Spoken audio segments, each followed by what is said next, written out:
Management Committee of the Bank of Namibia, adjudicators and auditors, esteemed colleagues of the Bank of Namibia present here and also joining us online, faculty representatives from the Namibia University of Science and Technology, the University of Namibia, the International University of Management, as well as Triumphant College, debaters from across these institutions, student representative councils and students from these representing institutions, members of the media, esteemed guests joining us in person and virtually. Good morning. And welcome to the 5th Annual Bank of Namibia Tertiary Institutions Debating Challenge. Now, before we get into our program, I know that our buses are delayed, but I want to get a sense of who's in the room with us right now. So, do we have Triumphant College represented here? I love it. Do we have IUM represented here? Okay. Do we have the Namibia University of Science and Technology represented here? And of course, do we have the defending champions, the University of Namibia, represented here? Fantastic. So for those of you who don't know, this competition was held for the very first time in 2021. And during that first competition, we had only 2 teams representing. Does anyone remember what those 2 teams are? NAST and UNAM, exactly. And we're really proud to say that as of last year, we've really endeavored to grow this competition. And last year, we had 5 participating institutions. So we're really happy to welcome Lingua, Triumphant College, as well as IUM. So it's very safe to say that the Tertiary Institutions Debating Challenge has become somewhat of a flagship event of the Bank of Namibia, a flagship public education event, that is. Now, the reason that we're meeting here, because in terms of our Tertiary Institutions Debating Challenge, we always theme it around a topical issue. And this year's theme is around illegal financial schemes. So I want, just by a show of hands, I want to know how many of you or someone that you know has been scammed before. I'll try to see. I would say that's about 80% of the room. And now I want to ask you as well, how many of you, and I don't need to know the details, have explored what I'll refer to as creative ways of making money? Don't be shy, you can put your hands up. Okay, I would say it's around 50%. And I think that's exactly why we're here today. So, Namibia, like many parts of the world, grapples with illegal financial schemes. And over the past few years, we've seen them grow in their nature, in their reach, in their influence, and also the medium through which they are spread. So pyramid schemes are really sweeping through the communities. We have people masquerading as crypto and forex experts, especially on social media. And then you just have public figures who might unawarely or awareedly be pushing or promoting illegal financial schemes. And our concern as the Bank of Namibia is that these schemes are really destabilizing our financial systems. But even further to that, they are eroding savings and pensions in households. I'm sure you've read the news headlines that you'll find that someone has taken their grandparents' money and they've invested the entire pension, hundreds of thousands of dollars, gone in the blink of an eye. And as the central bank, we then tend to have to deal with this in the back end.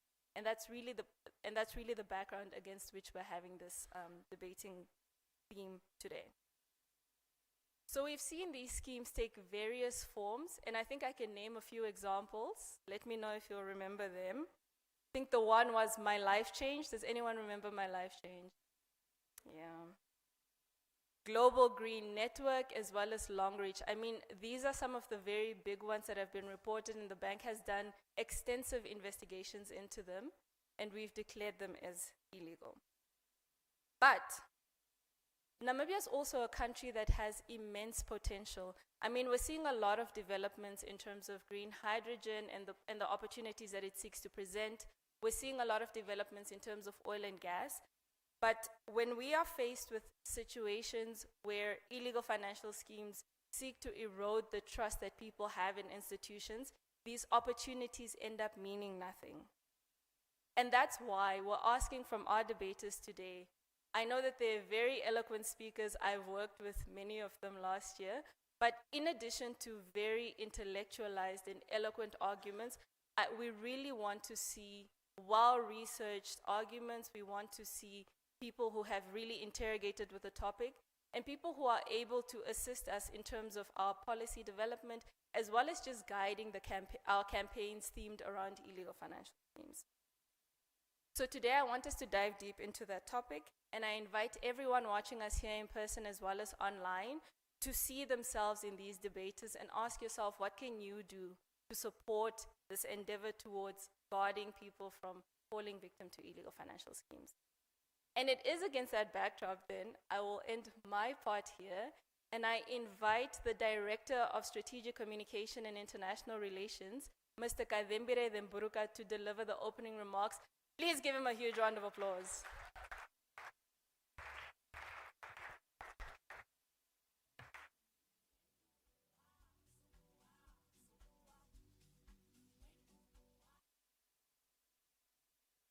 Thank you so much, Sonia, for that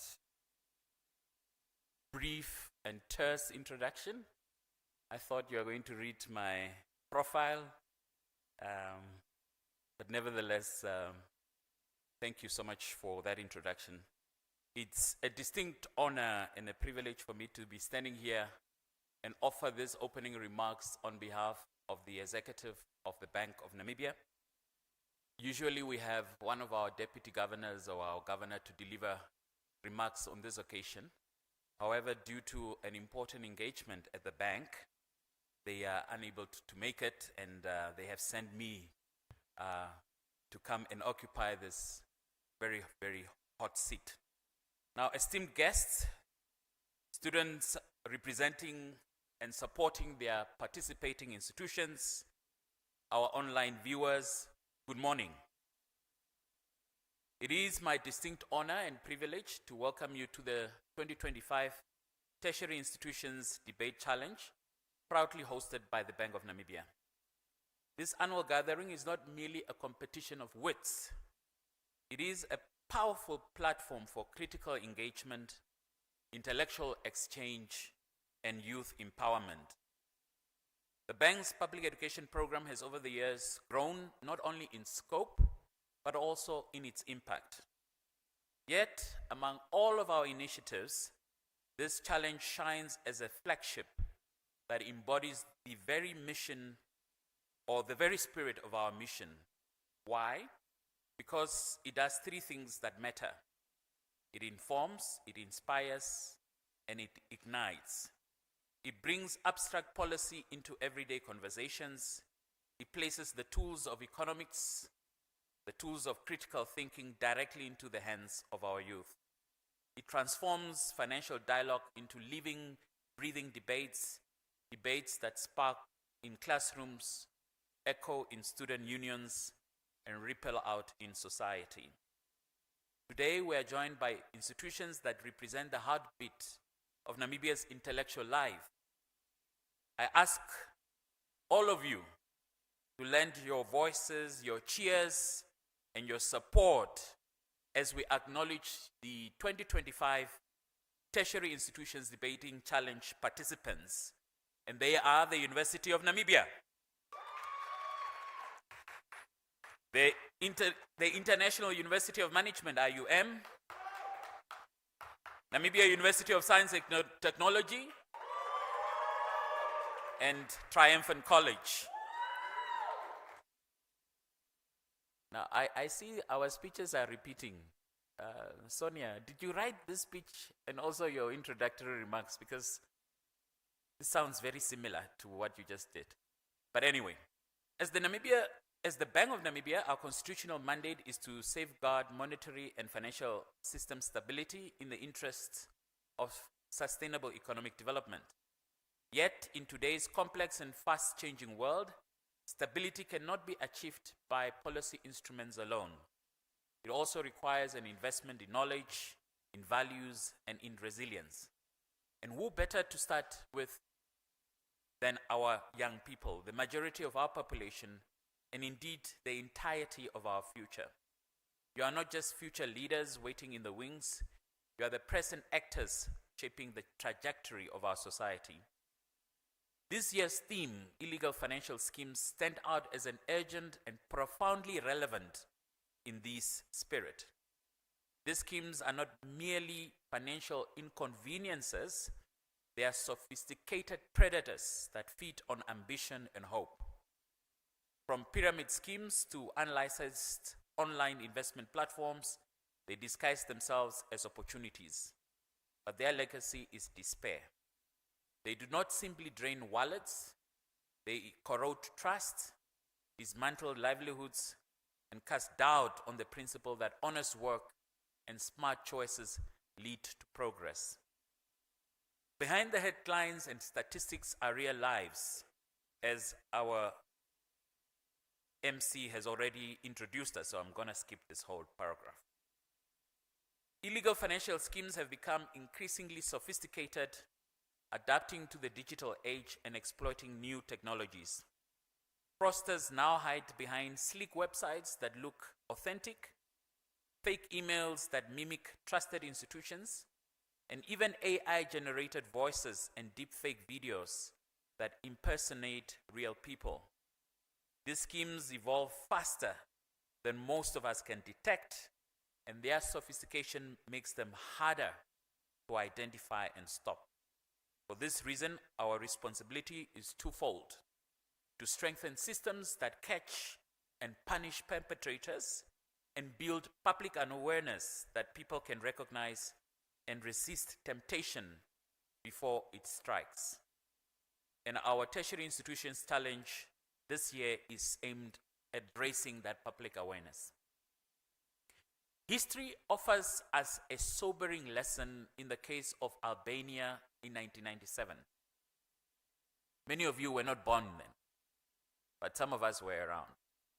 There, pyramid schemes grew so vast that nearly 2/3 of the population invested, lured by promises of returns of up to 25% per month, at a time when the average salary was just $80. Families sold homes, students poured remittances from abroad, and pensioners handed over their life savings. When these schemes inevitably collapsed, citizens lost $1.2 billion, 1.2 with a B, US dollars, almost half of that country's gross domestic product. The fallout was catastrophic. Mass protests swept the streets, the government fell, and more than 2,000 lives were lost in the unrest that followed. For months, Albania was on the brink of civil war, and the chaos even split into neighboring countries. The Albanian tragedy reminds us that illegal financial schemes are not just harmless side hustles. They can destabilize entire economies, dismantle trust in institutions, and shatter the social fabric of a nation. This is why this debate matters. And it matters that young people are leading the conversation.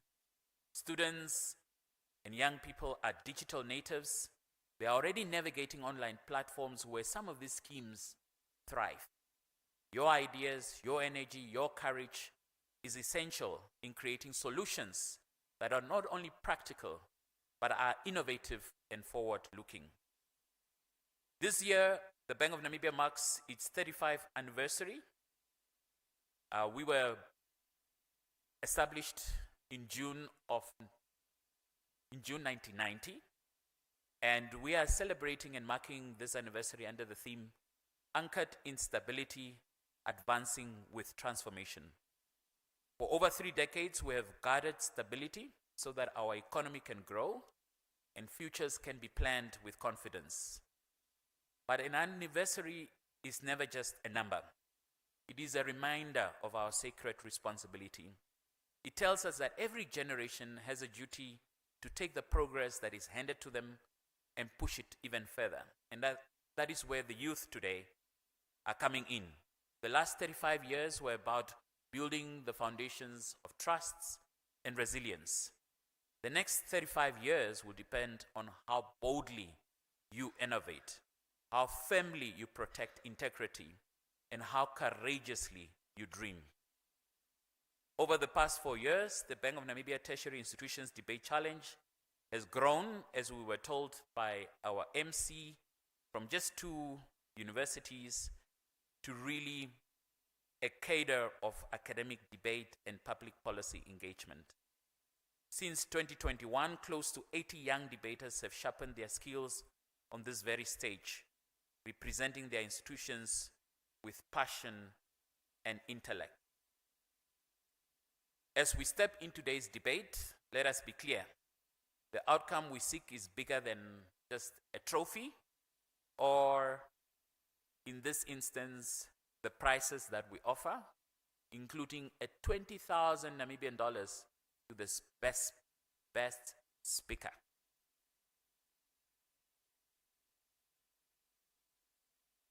I just wanted to make sure you are listening. But there is also a small, modest prize for the best speaker. So it is not about those trophies. It's not about the headline winner, but victory lies in the exchange of ideas, the sharpening of critical thought, the solutions that will emerge from this room. We want this challenge to be more than a competition. We want it to be a laboratory of ideas, ideas that can shape Namibia and its development trajectory. Now, we have a surprise.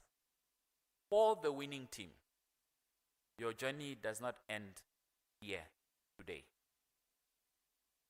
This is the carrot, if you needed one. The champion of today will go on to represent Namibia at the first ever Common Monetary Debating Challenge that we are hosting next year. And you'll be competing against teams from South Africa, from Lesotho, and from Eswatini.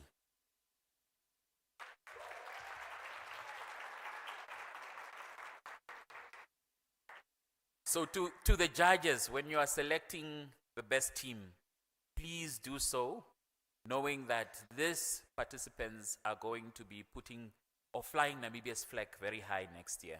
So just don't select just anybody for the sake of selecting a winner. Select a team that will be worthy of the title. It means that today, as you argue and you persuade one another, you are not representing your country, but you'll be representing your country. So let today be more than a contest.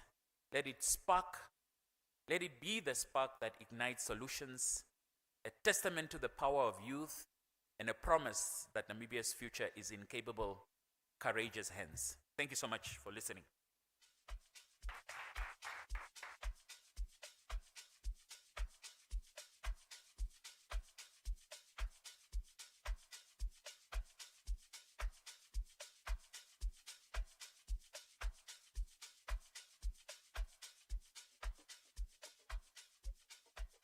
Ladies and gentlemen, let's give it up for Kadembire Dembruka one more time.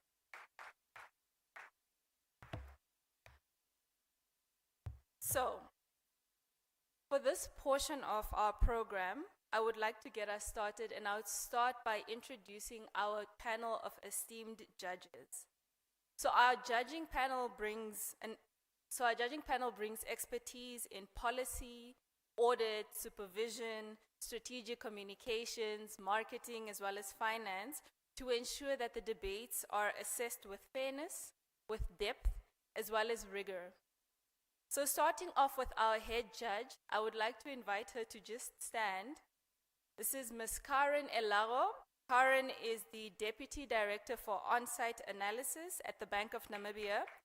She brings supervisory experience from a department that deals directly in this space, and she would ensure that the debate reflects practical realities of combating illegal financial schemes.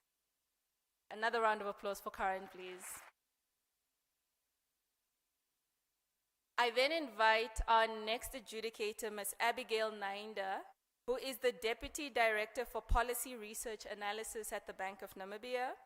She brings a policy focus essential for understanding regulatory gaps exploited by illegal financial schemes. Another round of applause for Abigail, please. And welcome to those of you who just entered. Hi. Then I would like to invite Ms. Naufiku Hamunime, who is the Acting Deputy Director for Corporate Communications and Sustainability. Naufiku deals with communication, and she brings a finance perspective as well, highlighting how illegal schemes rely on persuasion and misleading narratives. Another round of applause for Naufiku, please. And then I would like to invite Ms. Angela Ndatipo, who is the Officer for Digital Media and Marketing at the GIPF. And the GIPF works very closely with the Bank of Namibia in terms of our illegal financial schemes campaigns in the regions. Angela brings expertise in marketing, outreach, stakeholder engagement, and should be able to understand how schemes spread as well as gaining trust in the communities. Welcome, Angela. Another round of applause for Angela, please. And finally, I'd like to invite Ms. Lena Shipanga to stand. Lena is the Deputy Director for Internal Audit at the Bank of Namibia, and she will be our auditor for this competition, so she will be a non-judging adjudicator, and she will ensure that the adjudication process is fair and transparent, and keeping the competition balanced as well as credible. Thank you so much, Lena. And as we've heard, our 4 teams participating today are the University of Namibia, the Namibia University of Science and Technology, the International University of Management, as well as Triumphant College. And it is at this juncture that I would like to invite our moderator for this evening, who is none other than Mr. Ricardo Guajoseb. Thank you. Oh, sorry, this morning. Thank you. I would like to invite Ricardo to the stage, please.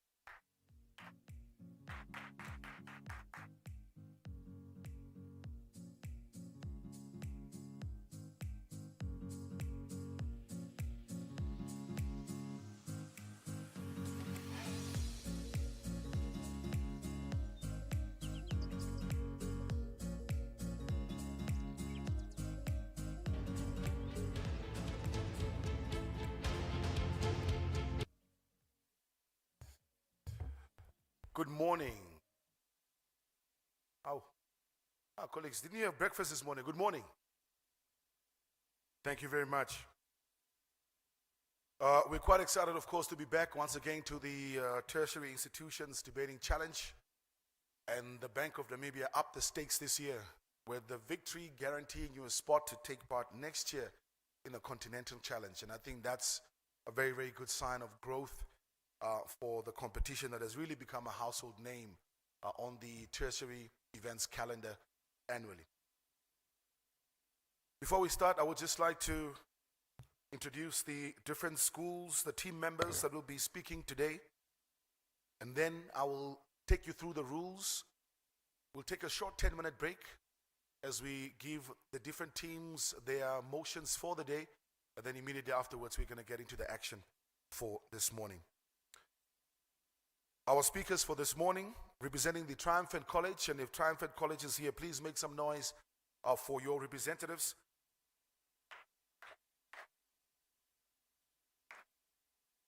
So each team consists of about 5 speakers.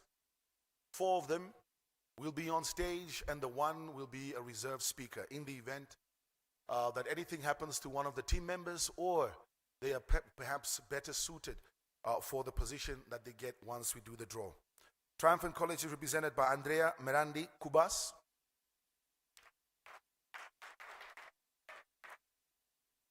Panduleni France, Heleni Gazadi, Frida Jasmine Asino, and Komening Ace. Namibia University of Science and Technology, they are, of course, the one institution that I believe has won the most debating challenges historically to date. They'll be represented by Kabalo Kakena, Benson Temo, Terafina Ushona, Sherika Ovases, and Tanaka Mapwanye. Having noted that the Namibia University of Science and Technology has won the most tertiary debate challenges to date, the current champions are the University of Namibia. They will be represented by Abraham Angula, Shitana Kambadembi, Ara David, Arish Shimanda, and Adrian Mutiro. Of course, also not a newcomer to this platform, the International University of Management, IUM. Oh, I see IUM has showed up again this year. Represented by Penyambeko Kalunga, Alexander Ngambe, Vicky Kwedi, and Arushka Ingluses. And last but not least, Letu Hangula. Now, the style of the debate, the format that we're looking at for the Tertiary Institutions Debating Challenge is the British parliamentary style of debate. Now, in terms of this style, there are 4 teams that come on the platform, divided, of course, into 2 teams, proposition and opposition. Those 2 teams consist of 2 speakers for each team. We refer to as first proposition, second proposition, first opposition, and second opposition. Since we are referring to it as a parliamentary style debate, we refer to the members as honorable members of the House. The proposition consists of the following: the Prime Minister, who is the first speaker for the proposition. Usually in government, they are the ones that support the motion that's put in front of the House. The Prime Minister's role is to define the motion and to put aside the first and most important arguments for the proposition. In terms of the opposition, is led by the leader of the opposition, that's the first speaker. Their primary role is to provide the main arguments, the main defense against the motion that is being defined by the Prime Minister. The second speaker is the Deputy Prime Minister. They are there to support, to poke holes in the first or the leader of the opposition's main arguments. The second speaker for the opposition is the Deputy Leader of Opposition, and so it continues. The third speaker for the proposition is referred to as the member of the government, and then the last but not least, the final speaker is referred to as the government whip. Now, the last 2 speakers are very important because the third speakers from both sides are allowed to bring in new arguments, what we refer to as extensions, basically connected to the primary definition and arguments that are provided by the Prime Minister and the leader of opposition. It might sound like it's a lot of information, but once we get going, you'll understand what we're talking about. Last but not least, a very important point, of course, also for the judges, the whips are not allowed to bring any new arguments or definitions to the conversation. Their responsibility is really to make sure that they just augment and support and really round up the main arguments from both the proposition as well as the opposition. Very, very important point to note, each speaker gets 7 minutes to speak. The first minute is protected, which means we don't take any points of information in the first minute. The last minute is also protected, which means last minute should also not be interrupted. Judges, please take note of that. The remaining 5 minutes in between the 7 is where we allow for what we call points of information. Now, the points of information are very strategic. They can either be used by an opposing team to inquire, ask a question, poke and hole in a potential argument that was put forth, by an arguing team or just be used to disrupt or put the other team off their feet. For the points of information, very, very important to note is each point of information can only last for 15 seconds. Only 15 seconds. If you try to go beyond that, I will interrupt you. The team on top are going to switch off your microphone. That's the first one. Second thing to note about the points of information is that you're allowed to take minimum 2 points of information. Take note of that. Minimum 2 points of information. It's important for us to understand whether you can defend the arguments that you're putting forth. That's the reason why the points of information are allowed. So minimum 2 points of information, unless no one from the opposing team asks any point of information. I repeat, again, 7 minutes to speak. First minute is protected. 5 minutes after that is open for points of information. Last minute is protected. 15 seconds maximum time for your point of information and a minimum of 2 points of information. After those, the speaker can reject the rest of the point of information until they're done speaking on this platform. Is that clear? 100%. Thank you so much. Can I ask now the team captains to please come to the stage so you can come and select your opponents, who will be team A, B, C, and D. Team captains, please come to the front. Round of applause for the team captains.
Well, so I was sent 4 women as team captains, so we have to now argue here on the modalities.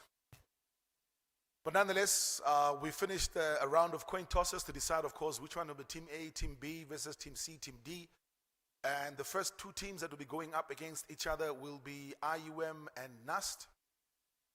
And the University of Namibia and Triumphant College will be the ones to follow afterwards.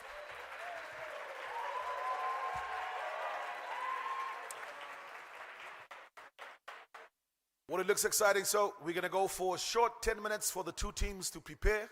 We'll give them the motion. And once they're prepared, I'll come back on stage and share the motion with you as well. The idea, of course, is to make sure that the second set of teams do not hear the motion so that they don't have more time to prepare for this as well. Thank you very much. Be with you in about 10 minutes from now. Thank you.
The winner for 2024 is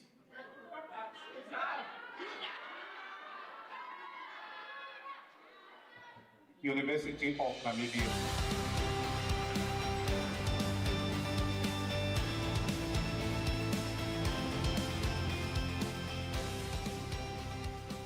So the initial statement was that we're not here to take part, we're here to take over as an institution, and I think we did that quite well. So a lot of credit to my teammates. It was a collective effort for us to achieve this, winning this tournament. It was a hassle. I can even say it's by miracle that we even partook in the competition. But the overall performance was amazing. Truly, the experience of just seeing how other minds think on the exact same topic, I can say the wins are well deserved for sure. Today we came second in the competition after being the reigning champions for 2 years. UNAM took it this year and congratulations to them, but obviously next year it will be coming back home.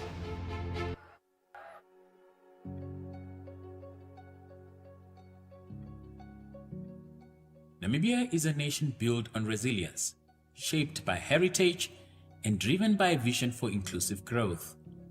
Our currency is more than a tool of trade. It symbolizes our sovereignty, values, and national pride. For the first time in 3 decades, Namibia's second generation of coinage has been reimagined to enhance security and functionality and to tell a richer story of who we are and what drives our economy. The coinage has been engineered with advanced security features to protect the integrity of our currency. Micro-lettering, ultra-fine inscriptions that are invisible to the naked eye, but impossible to replicate without advanced technology. Latent images, visual elements reveal new details when viewed from different angles. Edge variations, reated, plain, and patterned edges help visually impaired users distinguish coins by touch. Bimetal composition, 2 metal high denominations improve durability, and deter counterfeiting. The coins have been resized for efficiency, smaller, lighter, and aligned with international standards, reducing production costs while preserving functionality. The new coin series introduces a new 20-cent coin, making transactions smoother and more efficient. The new coins have been designed with sustainability in mind. Reduced size and weight and optimized metal composition significantly reduce environmental impact, demonstrating Namibia's commitment to sustainability. Less material, less energy, and less waste. Each coin honors a key economic sector, honoring the industries that power our economy and shape our national identity. Mining. Mining is the cornerstone of our exports and a driver of national revenue. Retail. Retail breathes life into our communities, creating jobs, enabling trade, and connecting people to opportunity. Tourism. Tourism showcases our national beauty and cultural richness to the world. Renewable energy. Renewable energy paves the way to a sustainable future, driving industrialization and building resilience. Agriculture. Agriculture feeds our nation and sustains rural livelihoods. This is a coinage series that works harder, lasts longer, and tells a deeper story. It is secure, sustainable, inclusive, and proudly Namibian. And now we turn the page to the next chapter in our currency's evolution. The upgraded third generation of Namibia dollar banknotes.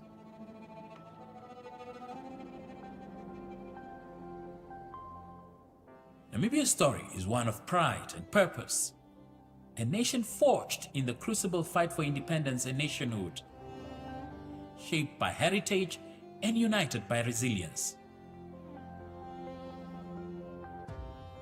Guided by these values, Namibia's upgraded banknote series represents a bold yet thoughtful evolution, honoring the past while embracing the future. The upgraded banknotes embrace innovation, at the same time pay tribute to two iconic figures we know and revere.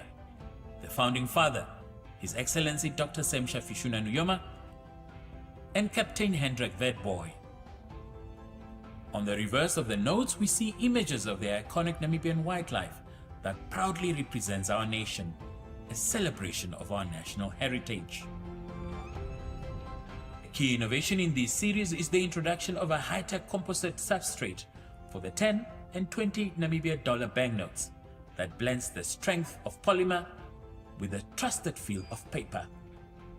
This upgrade boosts durability, enhances security, and supports advanced features such as transparent and embossed windows.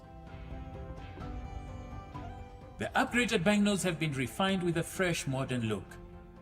Cleaner lines, richer colors, and a refined aesthetic that breathes new life into the Namibian currency we know and trust. Beneath this new design lies strength and innovation. Each banknote is enhanced with advanced security and accessibility features, including color-shifting inks, tactile marks for the visually impaired, and cutting-edge anti-counterfeit technology. Stronger, smarter, and ready to meet the demands of tomorrow. Our currency, our heritage, our pride. Meet the next generation of the Namibia dollar. Informed decisions begin with access to data, to knowledge, to opportunity. Introducing the Data Sphere, a new platform by the Bank of Namibia, designed to make economic information accessible to every Namibian. The Data Sphere is a free centralized online platform that puts Namibia's most vital macroeconomic and financial data at your fingertips. For too long, access to reliable data was limited, blocked by technical formats and scattered sources. The Data Sphere changes that. Whether you're a policymaker, entrepreneur, student, or researcher, the Data Sphere empowers you to engage with Namibia's economy clearly, confidently, and freely. Explore the latest figures on gross domestic product, interest rates, private sector credit extension, money supply, foreign reserves, exchange rates, all in one place. Access the bank's most recent publications including annual reports, economic and inflation outlooks, financial stability reports, quarterly bulletins, and more. The DataSphere is more than a platform. It's a catalyst for innovation, collaboration, and progress. By enabling transparent access to data, we strengthen research, unlock economic insight, and support inclusive growth for all Namibians. Visit the DataSphere, now live on the Bank of Namibia's website.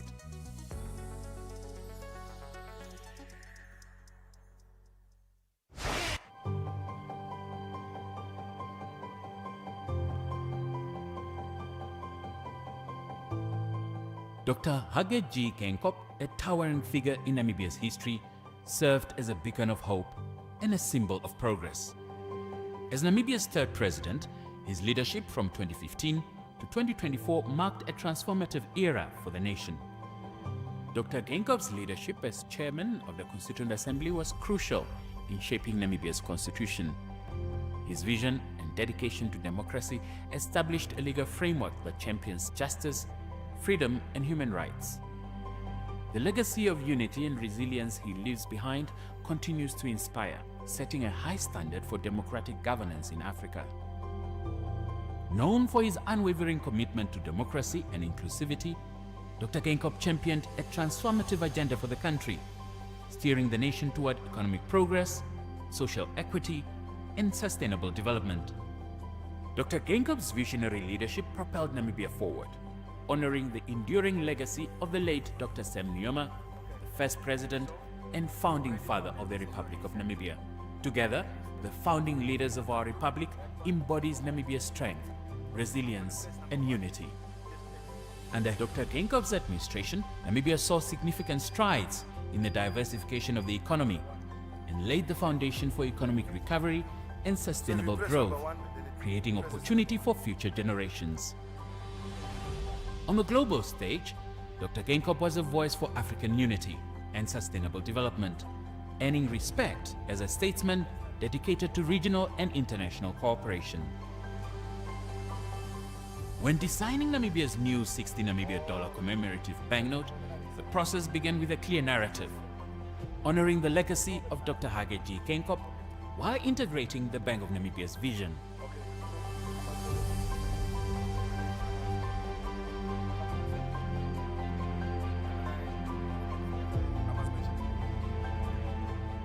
The design team focused on a blend of artistry, functionality, and advanced security. The portrait of Dr. Geingob in the transparent window was a focal point.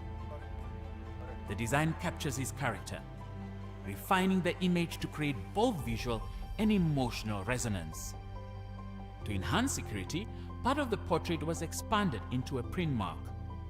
Features like colored gravier, argentum silver ink, and gold accents that are revealed when the note is tilted add a layer of sophistication, further increasing the note's security. Representing Namibia's strong sense of national pride and spirit of resilience, a secondary transparent window showcases the Independence Memorial Museum. The windows of the museum were used to create transparent windows in the polymer, reflecting the building's architecture. The reverse of the note showcases Dr. Geingob holding the Dr. Hage Geingob Cup, symbolizing his contributions to Namibian football and community development. In the background, we see an image highlighting the strides taken in sustainable energy under Dr. Geingob's leadership. When the note is viewed under UV light, hidden design elements are revealed in stunning detail. The result is a blend of artistry and innovation. From the impactful window portrait to the intricate security features, this commemorative banknote celebrates Dr. Geingob's legacy and Namibia's forward-thinking spirit. Dr. Hage G. Geingob, a visionary leader, a proud Namibian, and a legacy that will inspire generations.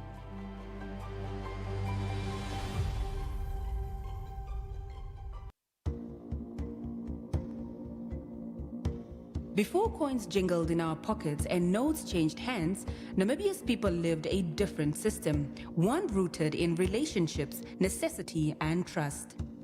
In the river-rich north, millet, fish, and salt were traded for beads and bracelets. In the south, the San exchanged pottery, hides, and ostrich shell beads. This was a local economy, adaptive, enduring, and deeply rooted in the rhythms of the land. The 1800s brought more than just ships and settlers to the region. Alongside them came foreign currencies. First, the British pound sterling, introduced by traders, and later the German mark under colonial rule.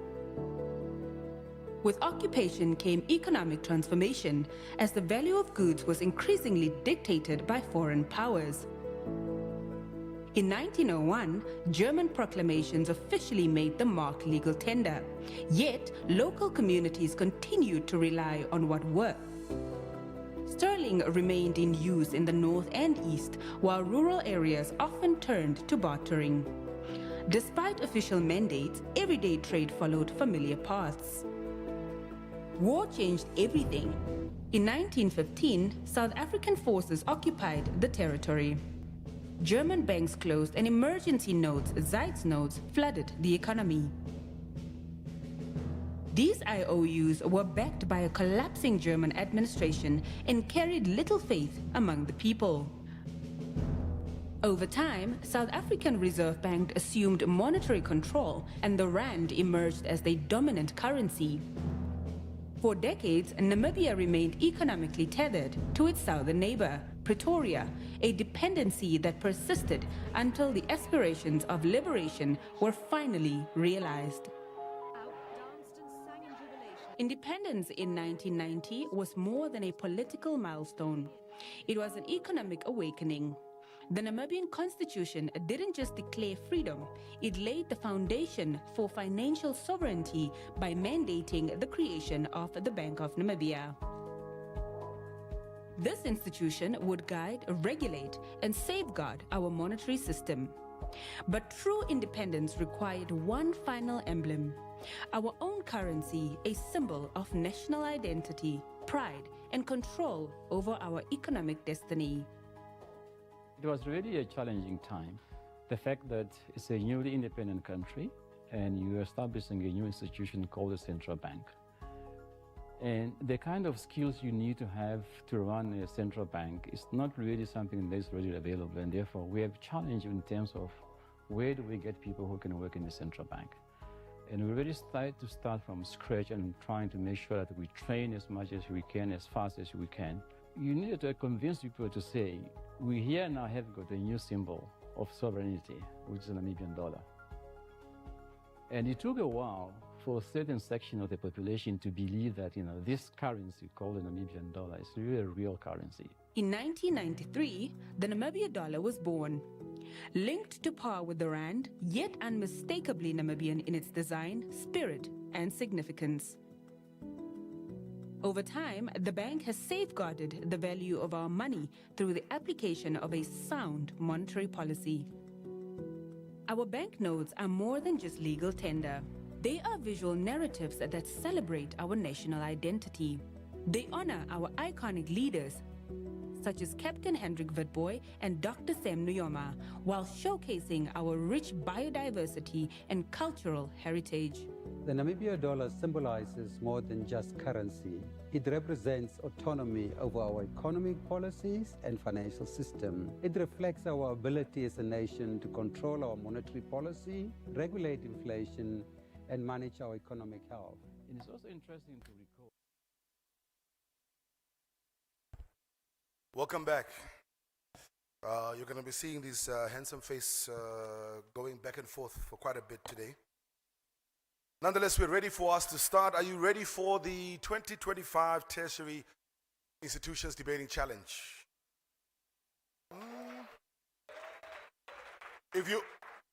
Okay, let's try again. Are you ready? Now, I'm going to tell KZ and his team to hold back on the lunch. If we keep this energy up, we'll do better. Nonetheless, it's time for us to get started. As I mentioned Earlier on, the two teams have been selected. The coin toss has taken place. Team A will be the proposition and Team B will be the opposition. Just want to make an announcement, of course, for the other two teams, C and D, please go to the dressing rooms. We do not want you to hear the motion that the first team, two teams are going to debate. I'm going to introduce you, then you come to the stage. Eager beavers. I see everybody's ready. Can we confirm the other two teams at the back? The other two are in the dressing room? Okay, give us a second.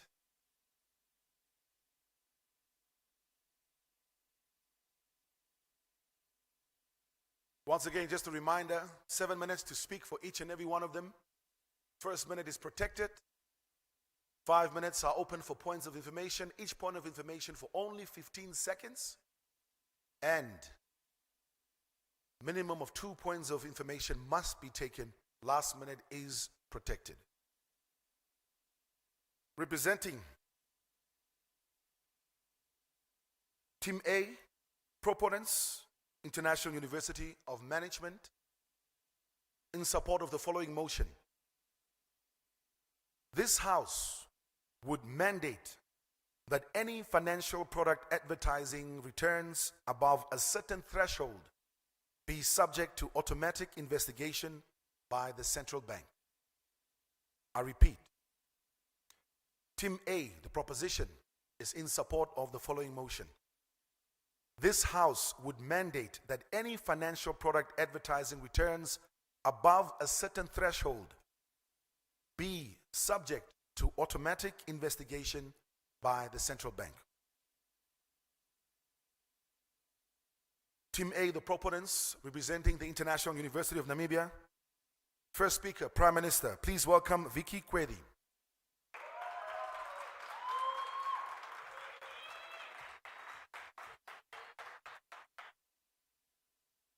Welcome, second speaker and Deputy Prime Minister, Penyambeko Kalunga.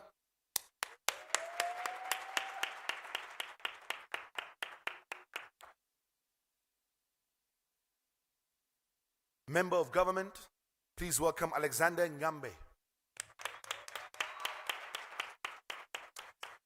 And then last but not least, the Chief Whip, Arushka Swingluses.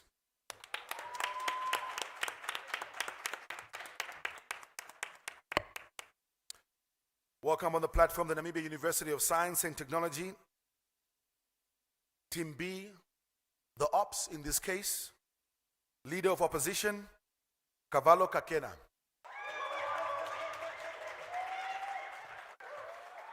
Deputy Leader of Opposition, Benson Temo. Member of Opposition, Terafina Ushona. And last but not least, Sherika Ngais. Sherika Nova says, pardon me for that. Just a repeat once again of the motion. Teams, please take a seat. It's time for us to start.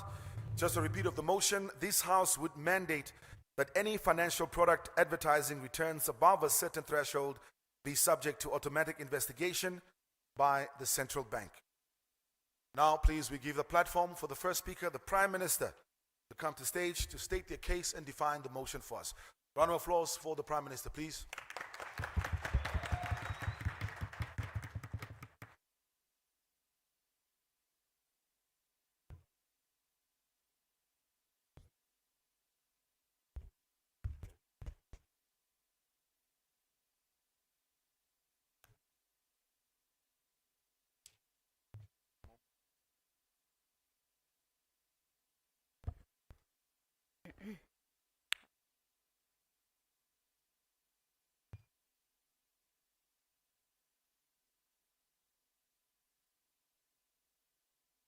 Honorable speakers, esteemed members of opposition and government bench, I go by the name of Vicky Kwedi, and I will be your Prime Minister in today's debate with the motion that states that this House would mandate any financial product advertising returns above a certain threshold be subjected to automatic investigations by the central bank. House at large, before we dive into our case, right, I want to identify some key concepts which House proposition feel the need to define and explain thoroughly so we do not divert the whole concept of today's motions, House at large.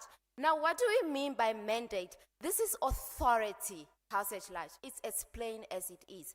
Now, what do we mean by financial products? These are loans, banking transactions, amongst others. Now, where do we come in with the advertising of returns above a certain threshold? Now, as Bank of Namibia's mandate, primarily focusing on keeping the economy stable, House at large. Now, with this phrase where we talk about advertising, financial products advertising returns above a certain threshold, House at large, we feel like that is problematic because once you advertise financial products that are above a threshold that is set by our Banking Institution Act, that means that you are engaging in illegal financial schemes, House at large. So with that, we want to establish parameters where we talk about illegal financial schemes and where do we come as House proposition that this needs to be investigated by our central bank, which is the Bank of Namibia. Yes, POI accepted. Speaker, what is this threshold that you are setting? Can you give us an actual number? Okay, right. Now, the threshold is the threshold that we are not supposed to surpass is from 5 to 12%. Now, once you are 10 times more than that threshold, then we can legally say that there is a questionable threshold, House at large. And GIPF, you have to research about that. Now, why do we feel the need that this needs to be investigated, House at large? Now, the problem is that House opposition will come here and say that, what if this financial product is legal? Yes, it is legal when they don't surpass the threshold that is put in place by our central bank, which is there to mandate, which is there to regulate, our monetary policy, House at large. So Bank of Namibia has the right to investigate, and that is done by the Financial Intelligence Center, House at large. So according to the Financial Intelligence Act, House at large, when you start advertising financial products that surpass or that are actually selling an unrealistic return, House at large, this is where we come with the red flag theory, House at large. When you then sell unrealistic returns with no risk, this is where we say that the central bank needs to investigate this because, yes, you are yielding all these benefits with no risk, yet you are having a huge or unrealistic return, House at large. I will move on to our first point as to why we feel the need that the central bank should investigate any financial product that exceeds or that surpass the threshold that is put in place by our institutions, our regulatory bodies, which is our NAMFISA, and then, of course, our central bank, which is Bank of Namibia. Now, this allows for consumer protection on a global scale. What do we mean by this? Namibia is regarded as a safe investment country. What do we mean by this? We mean that Namibia's financial institution system allows for investors to invest in Namibia. Now, once we have people that are disobeying or people that are finding loopholes within this threshold and try to manipulate the system, our foreign investors will have lesser confidence in investing in our country. And then who suffers at the end of the day? The young person that is sitting in this hall, me who's proposing this motion. And that is what we advocate for, consumer protection on a global scale. And then we also create powerful deterrent house at large. Now, what we mean by this, we mean that once these perpetrators are found guilty, there is a law to prosecute these people house at large. The Prevention of Crime Act house at large, which also advocate for this. Leveling the playing field in the market and also managing investors' expectations. And with that, I would like to propose. Thank you.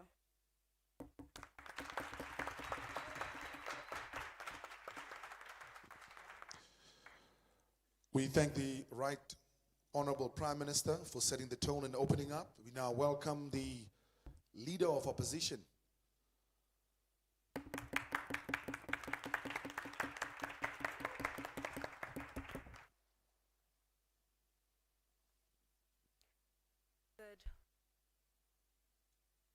Good morning, House at Large. My name is Kavalo Kakena and I am the Leader of Opposition.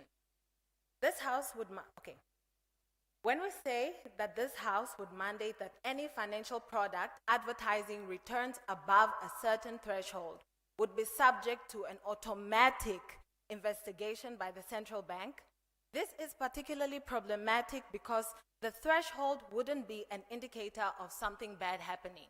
Now, before I move into the rest of my argument, I just want to address a very interesting point that was mentioned by the Prime Minister. Ladies and gentlemen, it becomes very jarring when a government implements a threshold that narrows down investment. They mentioned from their side of the House that the threshold they'll be on the lookout for should be between 5 and 10%. Anything above that would be seen as an unrealistic return. This is particularly problematic because Namibians take part in investment opportunities like those of the Johannesburg Stock Exchange, and returns that can be obtained from that investment are between 12 to 15%. Moving into my argument, the actual indicator that would be promising the actual indicator that would make it worth it for central banks to pursue certain financial entities over a financial product would be the promise of low risk and high reward. This promise goes against the very premise of fundamental economic policies or economic principles.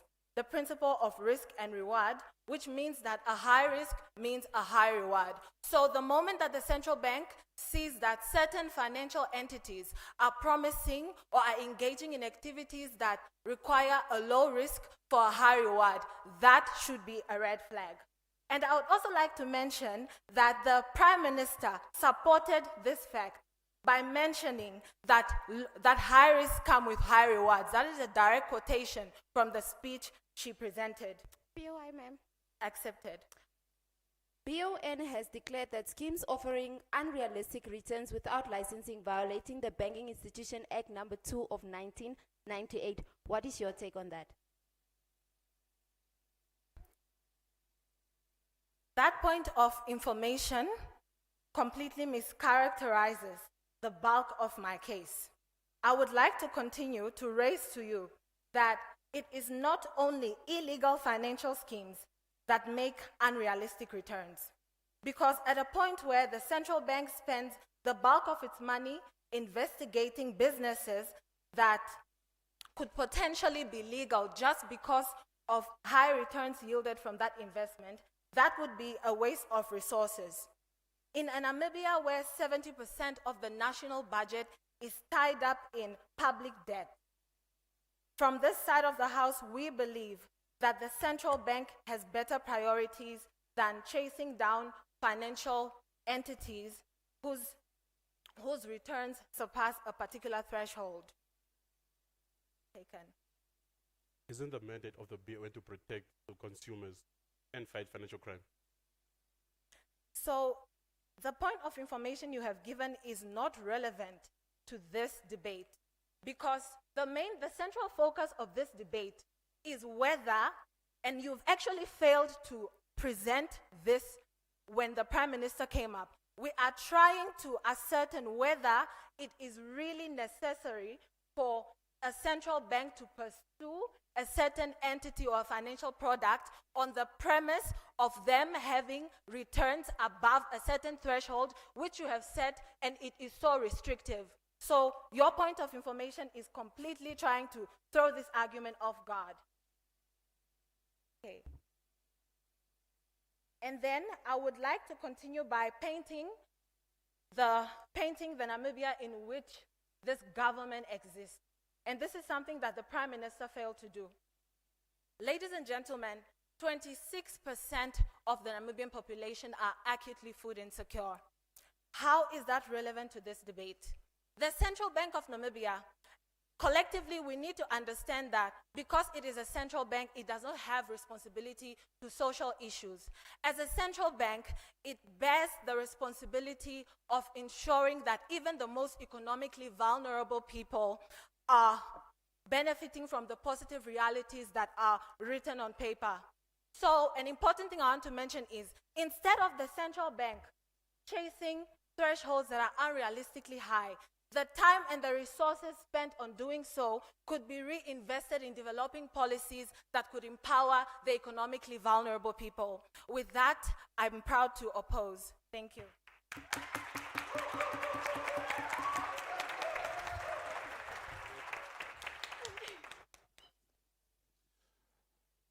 Thank you very much to the Leader of Opposition. We now call on a representative of the government, the Right Honorable Deputy Prime Minister, Penyambeko Kalunga.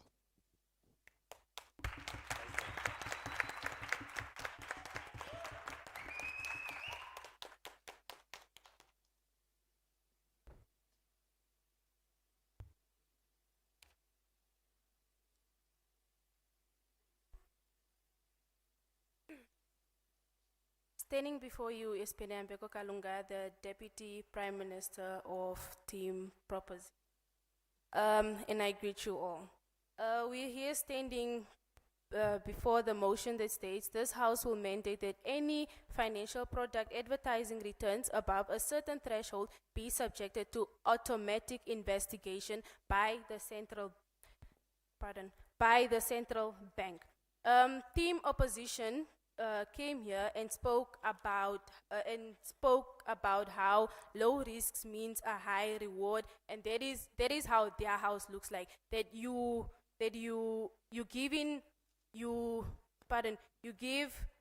You invest with low risk to get high rewards. But as we are all aware, Bank of Namibia has that as a red flag. They have it as a warning that anything that requires low risk and that requires low risk and guarantees high rewards is a sign of a scam. POC. It is a red flag. None taken. They also came here talking about how it's not the thresholds. They're talking about how they'll be investigating the thresholds, but it's not the thresholds that we are investigating. We are investigating the returns that they got from selling products that were above the 5% threshold. Onto my first point. Onto my first point, why we want to investigate these actions. Consumer protection on a global scale. The primary appeal. Fraudulent high-yield investment programs and Ponzi schemes are a global pledge, often based in unregulated POI, jurisdictions. A Bank of Namibia could pursue them where national regulation power ends and should be held accountable. If you are selling anything above the 5% threshold and getting more in return, you should be investigated. Any product sold above the 5% threshold rate would automatically flag the product for investigation. You cannot be selling. Since scammers are adaptive, via your metric, what stops scams from happening if they simply say their threshold is 3%? It does not stop the scams from happening. They It does not stop the scams from happening. We cannot necessarily stop a scam, but we can find solutions to prevent this. Any product sold above the 5% threshold rate would automatically flag the product for investigation. You cannot be told that you're supposed to sell a certain product for a specific amount, but because you decided you want to make an income from those people, you are going to sell it above what it is that you're supposed to sell it for. That would then be illegal, and we will then have to investigate that. According to Bank of Namibia's mandate, one of Bank of Namibia's mandates is to stabilize the economy. Now, selling products above the 5% threshold will only the 5% threshold will only increase the country's GDP. It will only increase the country's GDP, and it will affect the economy and the nation at large. We will have to then increase the prices in order for us to get back to a level where we can operate as a country. Hence why we want to investigate. Thank you.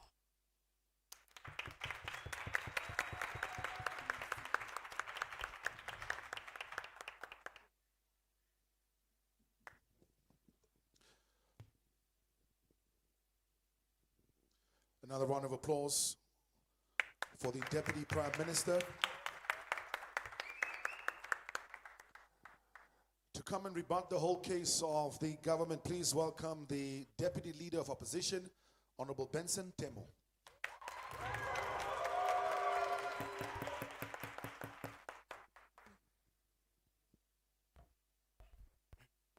Just like to clarify that I'm audible. Cool.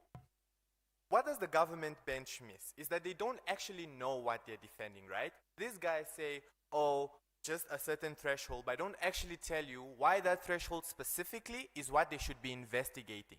They just say, this is a bad threshold, you should investigate that.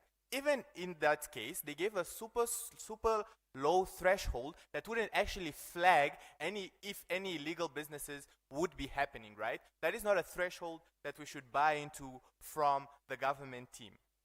Cool. What kind of arguments do they then bring for us within today's debate? They speak of one, that foreign investors something didn't really give a lot of analysis on what foreign investors actually look like when investing into a country. So we already wouldn't credit that. But then we tell you that foreign investors are more scared to invest on their side of the house because they can't even advertise their financial products that realistically would probably yield the return that they are promising. The problem within today's debate is not the return in and of itself, like Cavallo already told you, is the promise of low risk at high return. They try to paint that as a rebuttal against our case, saying that we are the ones that are trying to sell low risk and high rewards. But we tell you that low risk is fundamentally what we are against in our side of the house. Cool.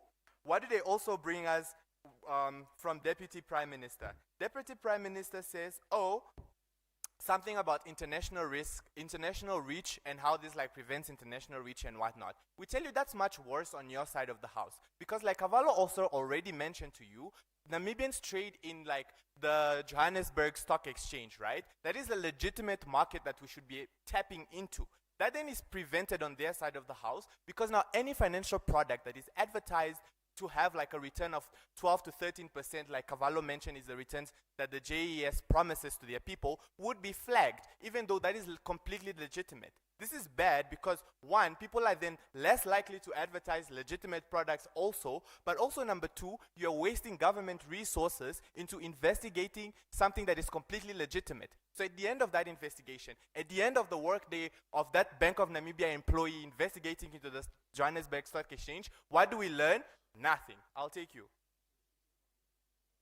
Please speak into the microphone. Sorry. First, you have a problem with the JSE jurisdiction. The BOE doesn't have jurisdiction to investigate them. Number two, if you're not committing a crime, there's no reason for you to not give jurisdiction. you'll be investigated and proven innocent. My brother, did you read the motion? The motion literally says that it would trigger an automatic investigation. I don't know what you're chatting about if you not even read the motion. It says any financial product that passes that threshold will be investigated. That is a contradiction that came from that POI. Do not let them get away with that panel. Okay. What is some brilliant stuff that Cavallo brings to you that goes totally unengaged from proposition, right? Cavallo tells you that there are better indicators to illegal financial schemes that the Bank of Namibia should probably be focusing on. These guys say nothing about it. So we still believe that there are better indicators that the Bank of Namibia should probably be focusing on. They also ask a weird POI. About like the bank's mandate to protect consumers and whatnot. We all agree that's the bank's mandate. However, they're not following that mandate by stifling investments. They should be following that mandate by investigating stuff like low risk that are actually the things that make these illegal financial schemes illegal in the first place, right? But what is then my argument within today's debate? My argument within today's debate already kind of was mentioned in Sharika's POI on how fraudsters adapt to regulations, right? When the Sharika asked them that POI, this guy said basically nothing about it, right? Fraudsters will adapt. If you set it at 5%, they will just say that it's a 4%. So what then happens when you have all of these false negatives flooding into the economy and nothing is being done about that because these guys say, oh, they don't fall above that certain threshold, so we are not going to investigate them. Problematic.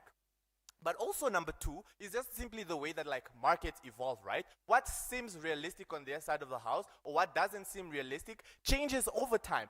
All the time. There is no way that we can set a specific threshold that is going to be like infallible throughout different markets and throughout different illegal financial schemes. It is an unrealistic metric that the government side is trying to push that wouldn't even be able to identify the illegal financial schemes that they so much have a problem with.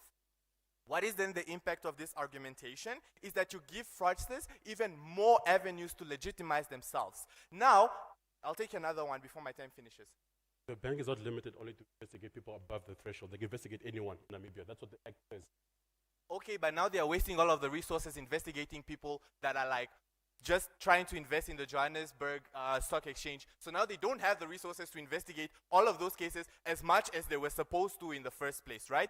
But on to my argument of legitimizing fraudsters and how this gives them a new avenue for legitimization, right? A lot of the times, fraudsters have to paint themselves as being legit, right? They have to find ways to tell you that, oh, this is a good thing that should be investing to. Often enough, they do this through like social capital and a lot of those good things.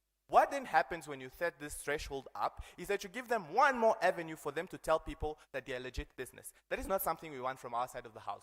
These guys now who go on, all of these fraudsters are going to be like, okay, we promised you a 3% return. The Bank of Namibia says that like this isn't such a big deal, right? So now you as an investor or you as someone that would like to invest your money into a legit financial product can't do that anymore. At least you're at more risk now on their side of the house because fraudsters have that extra avenue to tell you that, hey, our product is more legit.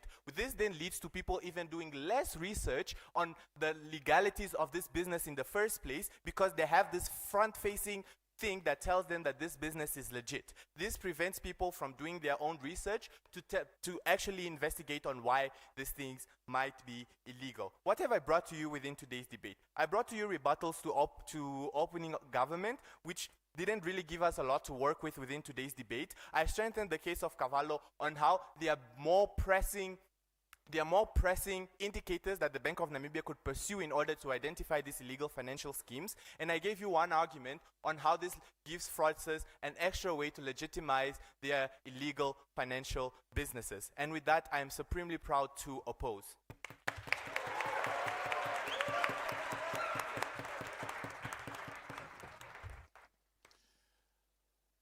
Thank you very much to the DLO for presenting quite a very strong case on their behalf as well. Now we move over to Team 2. As we continue with the second teams and are going to continue in building on the extension now. Judges, take note, the third speakers, referred to as the members of the House, also have an advantage of bringing new arguments that support their initial position. They are allowed to do that in their extension. So to present as the third speaker, member of government, please welcome Alexander Ngambe.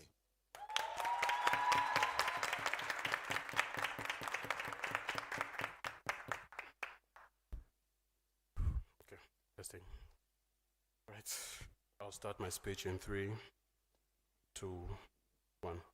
Ladies and gentlemen, it becomes problematic when the government wants to employ a policy that literally gives us a mandate that's not clear. High risk and low low risk and high rewards. How do we tackle that? There's nothing given. They just came with an alternative that is very vague, which is undoable. And I'm going to show you how in this debate, ladies and gentlemen. Let me start with a few rebuttals. Number one, we start with adaptation to regulation. The mandate of the BON is to investigate these people, whether they are low, high, whatever. The yield is to be investigated, not advertising, ladies and gentlemen. Number two, we're talking about the investigating the returns from foreign investments or foreign markets. That's why I asked the question about jurisdiction. Number two, we're not investigating that whether you're getting a high yield necessarily makes you illegal. We're just saying that the best way to catch financial scams is to investigate by this matter. If you don't believe that, then you have to have an alternative. Your alternative is then what the problem is. High risk, low risk, and high reward is done everywhere. Let me ask you a question. What bank or what institution is not going to say we have low risk? What institution is going to say we have high risk and high rewards? If you invest with us, we have high risk. Who's going to say it? Nobody. Number three, they spoke about advertising the guys regulated, the financial schemes going under the regulation or under the yield are still going to get caught, or they're not going to be investigated. The BON is going to investigate regardless. If you are showing illegal scams or you're showing illegal activity within your operation, you're going to be investigated. And my point, I must say, to be clear, it's investigative. It's not prosecution. It's not to say you are going to be marked as a illegal scam just because you're above. No, you're just going to be investigated. And if you are showing true yields, then you're fine. That's the point. BOI. You're not getting. I'll take you. What we're saying is that at a point that this investigation is automatic, we are wasting government resources because that is not the best indicator. Is it waste of resources to actually fight crime? Is it? Is it really? That's the question I have to ask. Is it waste of resources? So, what has we shown in this debate? What are we going to talk about in this debate? What actually makes sense? Number one, our producer talked about the consumer protection, creating a powerful deterrent for financial crimes. Powerful deterrent. Let me say it again. Leveling the playing field and managing investor expectations. Number one, let's talk about protection, which they also left out, because this is to protect the consumer at the end of the day. Even if they're saying it's a waste of resources, who benefits? The consumers. If we can protect you from financial scams, it doesn't matter what lengths we go to. It doesn't matter. Number one, so it sets up the international banking standards. International banking sectors are already doing this already. So the government, the opposition didn't say anything about this, why it's a problem here in Namibia. Because international banks are already doing it, ladies and gentlemen. Number two in this point, high yields is the best red flag. Because even if you're advertising that you're having low yields. No, I'll take it later. Even if you're advertising that you're having 3% or lower than the regulation, the fact that you're getting high yields already should get you investigated, not prosecuted, investigated, whether those yields are promising or like in a Ponzi scheme where you're getting high yields, but the money is coming from the people that are investing, not your investing options. So that's the problem. Let me take you now. If your problem is that these schemes are advertising high yields, why are you setting the threshold at 5%?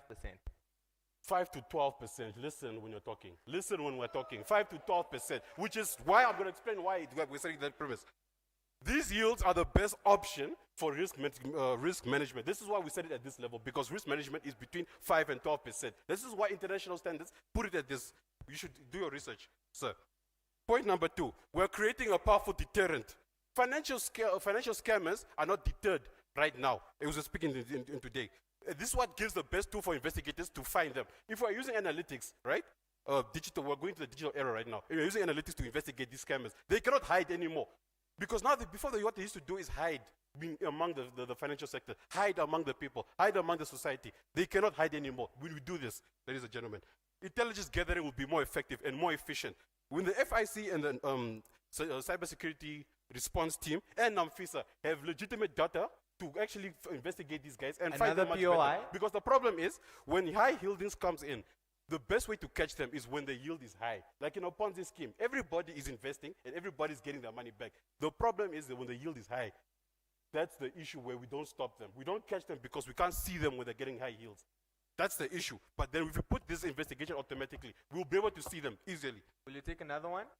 And why we believe that investigating high yield returns is the best option for investigative purposes. Point number 3, leveling the playing field. When the financial sector markets are acting at a level field, it gives those guys that are playing on the outside a better chance to be seen. So if you are playing on the outside of it and you are legitimately doing it, that's not an issue. The issue is to catch the guys that are not doing it illegitimately. That's the thing we're trying to tackle. POI That's the before problem your we're trying time to closes? No, I took 2 already. That's the issue that we're trying to purpose in this debate, ladies and gentlemen. Number 4, when we talk about risk management, we're talking about the consumers. When consumers are better equipped to bank, when consumers are better equipped to actually go into these financial institutions and get these products, when you educate them to say 5 to 12% is the threshold, then most people will understand it. Because, right, the problem is Before that your most time people closes. don't understand how these thresholds work, how banking sectors work, how these investing institutions actually yield returns. They don't understand it. So when we set this threshold, it's better to educate the people when the threshold is there and the guys who are being investigated. So what have I shown you in this debate, ladies and gentlemen? I explained why consumer protection is important. I explained to you why this will create a powerful deterrent. I explained why this levels the playing field, and I explained to you why managing investor expectations is very important in this debate, because the consumers are the people that are going to be investing. If the consumers are not protected, then what's the point of BON? Thank you.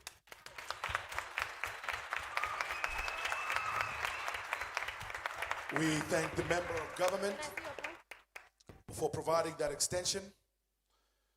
We now welcome the member of opposition, whose responsibility is to defend the general direction taken by the first opposition, continue the general refutation of first proposition case, and is also allowed to provide new opposition arguments. Please welcome Honorable Terafina Ushona.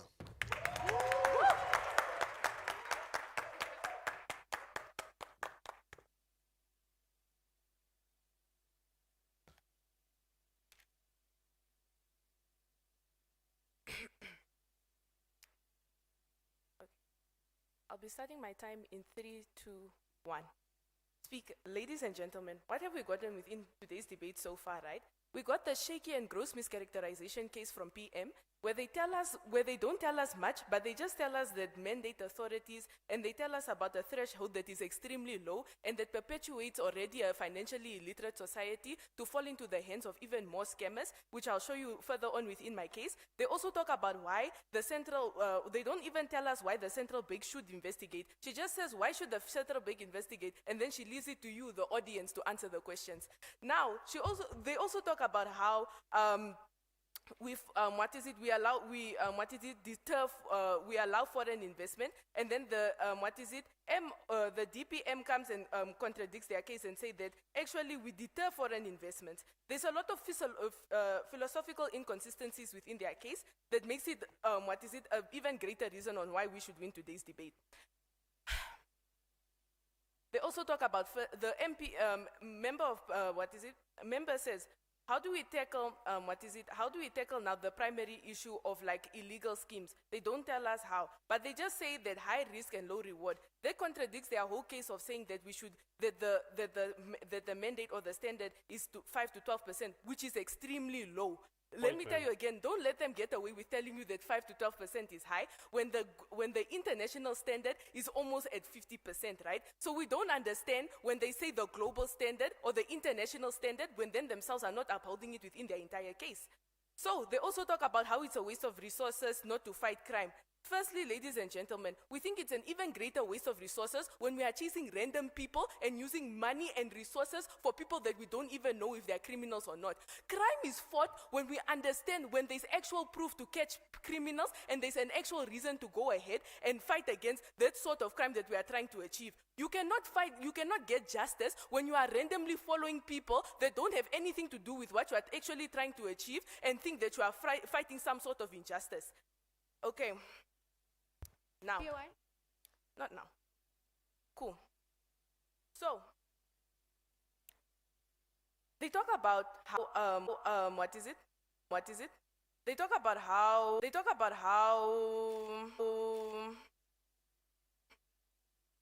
it's firstly risky, or we are not actually protecting the people when it comes to we are not protecting the people when it comes to the structures that we've laid within today's debate, right? And we think that's utterly false. And let me tell you why. Firstly, when you create these structures that they are working within today's debate, saying that firstly we'll use low thresholds, right? Of businesses that could actually have emerged from from like the loans that the bank gives out, no longer exist because of the things that that are being perpetuated on this side of the house, which we think is actually very harmful. Millions of people and take millions of dollars from people. They're the same thresholds that they're allowing for even more scammers to perpetuate within society. My second argument is why, firstly, when criminals are able to do that, there's the people who don't give us any solutions. You talk about crime and how you are going to solve it by wasting our money as a government, but you don't tell us the urgency and the necessity for that certain thing.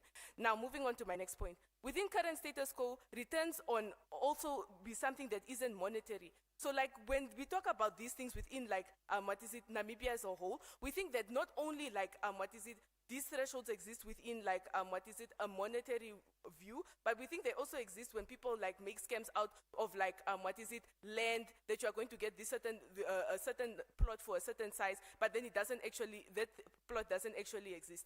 When I talk about these things, I'm telling you it's very important because it describes directly the average Namibian and the climate of like what happens within like Namibia as a whole. This is important because when they give you a solution that doesn't work in every aspect of like within the Namibian society, it doesn't actually work. Because if the average Namibian doesn't have access to an online phone, but they have access to papers that say you have a plot somewhere that doesn't actually exist, and you don't actually have solutions or your solution doesn't cover every aspect of like the Namibian person, we don't think that you're actually an effective government, and we think they lose today's debate.